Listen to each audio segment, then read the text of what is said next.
Chapter 28, Nancy. Nancy had big hands and big feet. He didn't like his name. He thought it was a girl's name. None of the other children in Mrs. Jewell's class thought that Nancy's name was odd.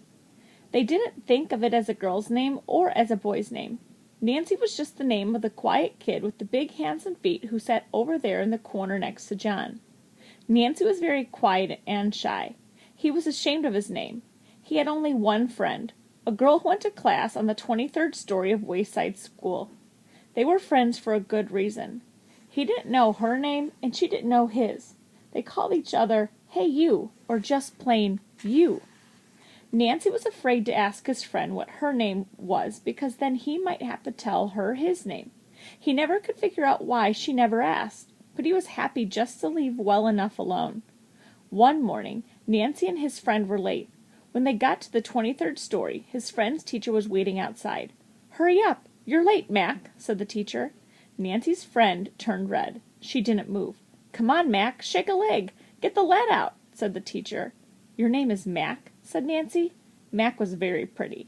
She had red hair and freckles. She covered her face and ran into the room. "My name is Nancy," Nancy called after her. Mac stepped back outside. "I was ashamed to tell you my name," she said. "Me too," said Nancy. "Nancy's a girl's name." "Oh, I think it's cute," said Mac. "I like the name Mac," said Nancy. "Mac is a boy's name," said Mac. "My mother has a rich aunt named Nancy," said Nancy. "That's why she gave me the name." "My mother once had a dog named Mac," said Mac. "Hey, do you want to trade?" Nancy asked. "Can we?" asked Mac. "I don't see why not," said Nancy.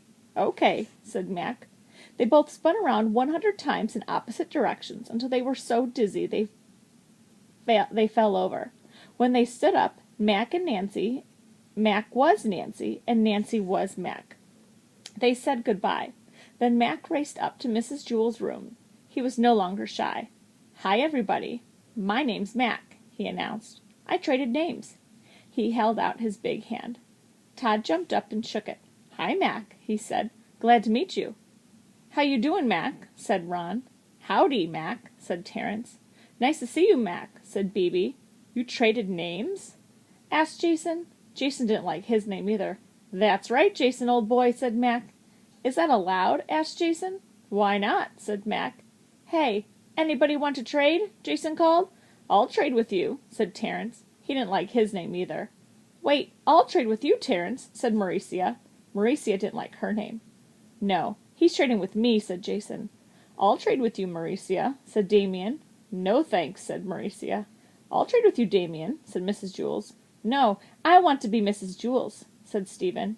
It turned out that nobody in Mrs. Jewell's class liked his name. The children all spun around in different directions until they got so dizzy that they fell over. And when they stood up again, nobody knew who anybody was.